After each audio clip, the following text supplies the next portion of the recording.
वक्फ board के registered भूमाफिया। देखिए, वो इसलिए करते हैं क्योंकि अखिलेश यादव समाजवादी पार्टी का सीधा सीधा उद्देश्य ये रहता था कि जब चुनाव होते तो बूथ कैप्चरिंग। अब माफिया जमीन के नीचे चले गए तो बूथ कैप्चरिंग वाला कोई बचा नहीं है, इसलिए उसका विरोध करते हैं माफिया के बारे में। देखिए, ये सब रजिस्टर्ड भूमाफिया हैं और ये उस वक्त की जमीनों का स्वयं लाभ ले रहे हैं, आवाम को उसका लाभ नहीं मिल रहा। ये कोई कुरान नहीं है कि इसमें संशोधन नहीं हो सकता। ये इंसानों के द्वारा बनाया गया एक बिल है। ये सब कौम के दलाल हैं और कौम को भड़का करके दलाली करने का काम करते हैं। एक मीटिंग में आए थे और जब हम लोगों ने कहा कि जो वक्फ अलग खैर की जो जमीनें हैं, वक्फ हैं, वो आप हमको उपलब्ध कराइए, हम उसके सर्वे करके उनको डेवलप करने का काम करेंगे, वादा करके चले गए और किसी भी मीटिंग में दोबारा पलट कर नहीं आए। और फोन से जब संपर्क किया गया तो उससे संपर्क नहीं होगा। वो इसलिए करते हैं क्योंकि अखिलेश यादव समाजवादी पार्टी का सीधा सीधा उद्देश्य ये रहता था कि जब चुनाव होते तो बूथ कैप्चरिंग। अब माफिया जमीन के नीचे चले गए तो बूथ कैप्चरिंग वाला कोई बचा नहीं है, इसलिए उसका विरोध कर रहे हैं। देखिए, सारे लोग जो विरोध कर रहे हैं, मैंने ये सब के सब इसलिए विरोध कर रहे हैं कि इनकी जो प्रॉपर्टियां जो ऐसी में भी कुछ प्रॉपर्टियों पर वक्फ की प्रॉपर्टी पर कब्जा कर रखा है, वो सब के सब वापस हो जाएंगी। क्योंकि जो वक्फ की जो पावर है, 78 जिलों की पावर सिर्फ सुन्नी वक्फ बोर्ड को है। जब पावर डीएम के पास आ जाएगी तो डीएम उसका निरीक्षण करेगा और डीएम उसको खाली करा देगा। जो वक्फ बोर्ड का बिल भारतीय जनता पार्टी लेकर के आई है, वो बहुत ही अच्छा बिल है और मुस्लिम समाज के फायदे का बिल है। क्योंकि जो वक्फ किया जाता है और जो आदमी वक्फ करता है, वो इसलिए करता है कि आवाम को, मुस्लिम कौम को और समाज को फायदा हो। और अभी तक का जो कानून है और जो नियम उसमें बने हैं, वो इंसानों के द्वारा बनाए गए हैं। मैं मुस्लिम समाज के लोगों से आपके माध्यम से ये अपील करना चाहता हूँ कि ये कोई कुरान नहीं है कि इसमें संशोधन नहीं हो सकता। ये इंसानों के द्वारा बनाया गया एक बिल है, जिसमें जब इंसान किसी चीज को बनाता है तो उसमें कोई ना कोई कमी छोड़ देता है। तो इसलिए इस बिल में संशोधन जरूरी है। जिस तरह से 3 तलाक पे संशोधन जरूरी था, भारतीय जनता पार्टी ने उसको कानून बनाया, उसी तरह जेपीसी की एक कमेटी बनाई गई है, आवाम की राय ली जा रही है। लेकिन जो भूमाफिया हैं, रजिस्टर्ड भूमाफिया जो वक्फ बोर्ड में काम कर रहे हैं, उनको मैं रजिस्टर्ड भूमाफिया कहूंगा, उन लोगों के पेट में दर्द हो रही है। और जो एक कहते हैं पुराने धन पर सांप जो है वो उस पर कुंडली मार के बैठ जाता है, उसी तरह ये भूमाफिया, रजिस्टर्ड भूमाफिया वक्फ की जमीनों पर कुंडली मारे बैठे हुए थे और अपने रिश्तेदार और अपने बुजुर्गों को उसका लाभ देते थे। क्योंकि वक्फ की जमीन जो आदमी वक्फ करके जाता है, उसका उद्देश्य ये होता है कि हमारी ये प्रॉपर्टी है और इसकी आमदनी से हमारे कौम को फायदा हो। मैं जो इस वक्त जो बिल का विरोध कर रहे हैं, चाहे वो आपके बरेली के लोग हों या देवबंद के मौलाना असद मदनी हो, मैं उनसे ये पूछना चाहता हूं कि वो एक नाम ऐसा बता दें कि महमूद मदनी ने उस वक्फ बोर्ड की आमदनी से किसी गरीब को पढ़ाया हो, या किसी गरीब विधवा को पेंशन का लाभ वहां से मिला हो, या किसी भी लड़के को डॉक्टर इंजीनियर वहां से बनाया गया हो। वक्फ का मतलब होता है उसकी आमदनी से कौम को फायदा बना। इस तरह का कोई काम नहीं किया गया। सिर्फ जमीनों पर कब्जा दिलाकर, बिल्डिंगें बनाकर उनको बेचने का काम किया गया। जो उसका मूल मकसद था, उस काम को नहीं किया गया। मैं वक्फ विकास निगम में सरकार द्वारा नामित डायरेक्टर हूं और हमारा जो विभाग है वो 1987 में इस उद्देश्य के साथ बनाया गया था कि जो वक्फ की प्रॉपर्टी है उनको डेवलप करने का काम सरकार द्वारा कराया जाएगा। मुझे लगभग 5 वर्ष हो गए।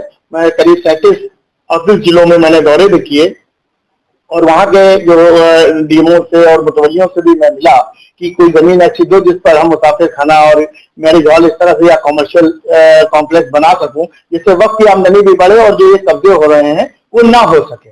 आप यकीन नहीं मानेंगे, उत्तर प्रदेश में 1.25 लाख वक्फ है, जिसमें 7-8 हजार वक्फ जो है वो शिया वक्फ बोर्ड में है और बाकी सुन्नी वक्फ बोर्ड में है। और जबकि दोनों के चेयरमैन शिया वक्फ बोर्ड के और सुन्नी वक्फ बोर्ड के, जो कि कंटिन्यू जफर फारूकी साहब चले आ रहे हैं, हमारे यहाँ बोर्ड ऑफ डायरेक्टर में डायरेक्टर भी हैं, एक मीटिंग में आए थे। और जब हम लोगों ने कहा कि जो वक्फ अलग खैर की जो जमीनें हैं, वक्फ हैं, वो आप हमको उपलब्ध कराइए, हम उसको सर्वे करके उनको डेवलप करने का काम करेंगे, वादा करके चले गए और किसी भी मीटिंग में दोबारा पलट कर नहीं आए। और फोन से जब संपर्क किया गया तो उससे संपर्क नहीं होगा। देखिए, समाजवादी पार्टी के जो एक कद्दावर नेता थे, जो शत्रु संपत्ति को वक्त में दर्ज कराने का काम किया करते थे, आजम खां, वो जेल में है।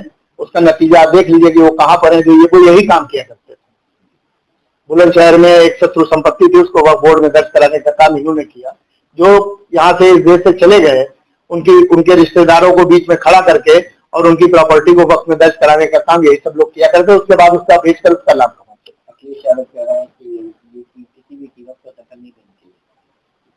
देखिए, दखल तो देना चाहिए, क्योंकि ये भारत है और भारत में जो भी नियम कानून है, जो भी सिस्टम है, वो सरकार का ही है। अगर वो सिस्टम खराब है तो सिस्टम को बदलना चाहिए, क्योंकि बदलाव इसलिए पहले उसमें नहीं हुआ क्योंकि लोगों को लाभ उठाना था। और अखिलेश यादव जो बोल रहे हैं वो मुस्लिम समाज के हितैषी नहीं है, ना ही मुलायम सिंह हितैषी हुआ करते, तो ना ही अखिलेश यादव से। ये सब स्वार्थी लोग हैं और ये सिर्फ मुस्लिम समाज को भड़काने का काम करते हैं, इसके अलावा इनके पास कोई काम नहीं। देखिए, इनके पीछे मैंने आप एक शब्द इस्तेमाल किया, वक्फ बोर्ड के रजिस्टर्ड भूमाफिया। ये एक भ्रम फैला रहे हैं, और जिसमें जमीयतुल उलमा अल हिंद के जो है लोगों ने एक कोड बनाया है, पर्सनल लॉ बोर्ड वालों ने एक कोड बनाया कि आप लोग इस पर जो है इस पर अपील करिए ताकि ये बिल जो है पास ना हो सके। मौलाना तौकीर रजा भी विरोध कर रहे हैं। देखिए, ये सब रजिस्टर्ड भूमाफिया हैं और ये उन वक्त की जमीनों का स्वयं लाभ ले रहे हैं, आवाम को उसका लाभ नहीं मिल रहा है, इसलिए ये चाह रहे हैं कि ये बिल पास ना हो। लेकिन मैं दावे से कहता हूं कि ये नरेंद्र मोदी की सरकार है, बिल पास होकर रहेगा और उसका लाभ मुस्लिम समाज को मिलकर रहेगा। इसको कोई भी माइकलाद रोक नहीं सकता, चाहे जितना भी बिल पास कराने के लिए QR कोड का इस्तेमाल करें या आवाम का इस्तेमाल करें, क्योंकि सरकार पब्लिक के लिए काम कर रही है, सबका साथ सबका विकास के लिए काम कर रही है। देखिए, अगर सड़कों पर आना था तो इनको पहले आना चाहिए था।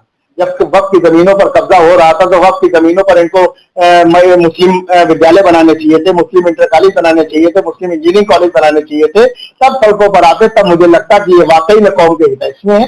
ये सब कौम के दलाल हैं और कौम को भड़का करके दलाली करने का काम करते हैं। ओवैसी भी लगातार विरोध कर रहे हैं। देखिए, सारे लोग जो विरोध कर रहे हैं, मैंने ये सब के सब इसलिए विरोध कर रहे हैं कि इनकी जो प्रॉपर्टियां, जो ओवैसी ने भी कुछ प्रॉपर्टियों पर, वक्त की प्रॉपर्टी पर कब्जा कर रखा है, वो सब के सब वापस हो जाएंगी। क्योंकि जो वक्त की जो पावर है, 78 जिलों की पावर सिर्फ सुन्नी वक्फ बोर्ड को है। जब पावर डीएम के पास आ जाएगी तो डीएम उसका निरीक्षण करेगा और डीएम उसको खाली कराने का काम करेगा। देखिए, ये दूसरे दलों के द्वारा एक भ्रम फैलाया जा रहा है। जिस तरह से भारतीय जनता पार्टी का सपा बसपा और कांग्रेस ने एक भ्रम फैला रखा था कि बीजेपी मुसलमानों की दुश्मन है, 14 से लेकर के और अब तक जो भारतीय जनता पार्टी की सरकार चल रही है, उसमें कोई भी ऐसा काम नहीं हुआ जो मुस्लिम विरोधी हो, जिसको मुस्लिम विरोधी कहा जा सके। ये मुस्लिम विरोधी है। और ये जो बिल आया है, मैं दावे से कहता हूं जिस वक्त ये सदन में पास होगा और उसके ऊपर काम होगा, तो जब मुस्लिम कौम को इसका फायदा मिलेगा तब उनको लगेगा कि नहीं, भारतीय जनता पार्टी ने काम बिल जो है पास करके बहुत अच्छा काम किया। बहुत अच्छा रिस्पॉन्स मिल रहा है। मैंने आपसे बताया कि अभी 10 दिन हुए हैं, 1.25 लाख से ऊपर सदस्य जो है भारतीय जनता पार्टी में मुस्लिम समाज के लोग बन चुके हैं। और हमारे जो प्रदेश के अध्यक्ष हैं कुंवर बासित अली, युवा है और बहुत ही मेहनत कर रहे हैं, और पूरी मोर्चे की टीम जो है सदस्यता अभियान में लगी। क्या टारगेट रखा गया है? 5 लाख का टारगेट रखा गया है उत्तर प्रदेश में, और हम मुस्लिम अल्पसंख्यक मोर्चा जो है 5 लाख से ऊपर।